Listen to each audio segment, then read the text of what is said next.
Bonjour tout le monde, nous allons y aller avec le laboratoire. Dans le fond, donc laboratoire toujours en mécanique, mais le laboratoire donc 5B.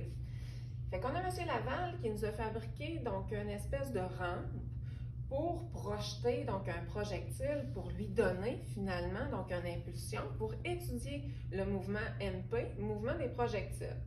Fait que je sais pas si vous voyez, donc on a du papier carbone donc à terre, donc je vais aller mettre une petite feuille blanche donc sur le dessus. Comme ça, on va pouvoir aller vérifier où est-ce que ma boule donc est arrêtée ou a atterri donc sur le sol.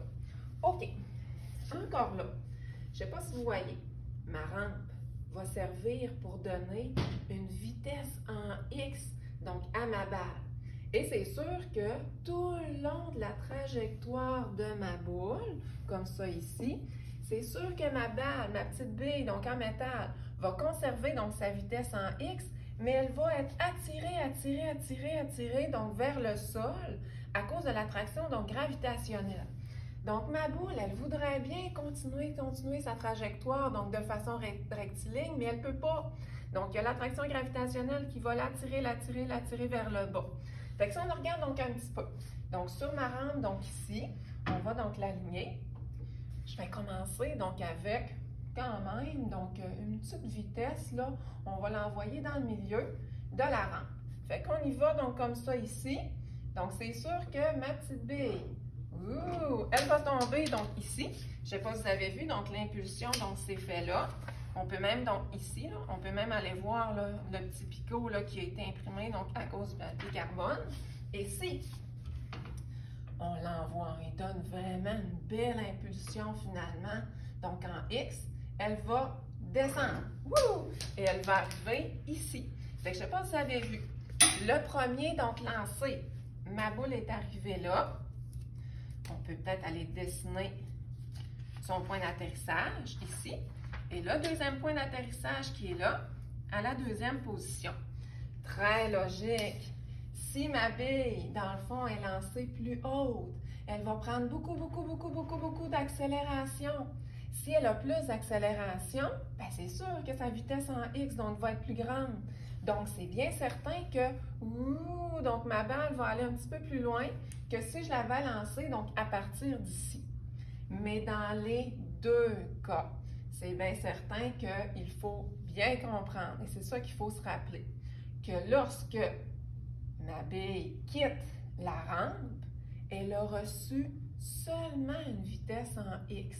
Personne ne l'a poussée vers le bas, personne ne l'a poussée vers le haut. On lui a juste donné une vitesse en X. S'il n'y avait pas l'attraction gravitationnelle, si nous ne serions pas donc sur la Terre, si nous étions, admettons, donc dans l'espace, ma bille continuerait sa progression de façon rectiligne. Ce serait un mouvement rectiligne uniformément accéléré. Sauf qu'ici, ben, on est dans la classe, donc on est donc sur la Terre. C'est bien certain que ma bille veut avancer, mais elle ne peut pas, étant donné que, ben, elle avance toujours, ça c'est sûr, elle garde toujours sa même vitesse en X, mais elle est toujours attirée donc vers la Terre, ce qui fait en sorte qu'on a un beau mouvement, comme on a vu tantôt dans le laboratoire, donc 5A, qui est donc une belle courbe qui va descendre donc de plus en plus. Si M. Laval nous avait fabriqué une méga rampe, bien, c'est bien certain que ma bille aurait descendu, rendu ici. Sa vitesse en X aurait été beaucoup plus importante. Donc, vitesse en X plus importante, la vitesse en Y, autrement dit l'attraction gravitationnelle, elle reste la même. Ce qui fait en sorte que ma bille aurait tombé en une position 3, donc beaucoup plus grande. Fait qu'est-ce qu'on a à retenir ici? C'est que la vitesse en X, elle ne change pas. Qu'est-ce qui fait en sorte que ma bille ralentit? Bien, c'est la résistance de l'air, donc c'est le frottement, donc admettons. Puis, bien, c'est sûr que c'est l'attraction gravitationnelle qui va l'envoyer donc un petit peu plus loin. Donc, si admettons que j'y vais donc dans des hypothèses, si j'étais capable de faire partir deux billes donc en même temps, donc avec des vitesses ici donc différentes, elles tomberaient au sol en même temps.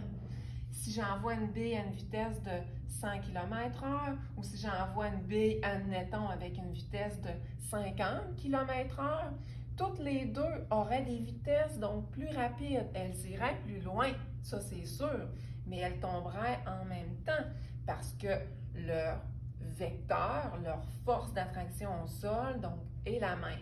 D'ailleurs, je vais vous faire écouter donc une petite vidéo, une petite animation donc, à ce sujet. Et voilà, donc je vais fermer ma caméra.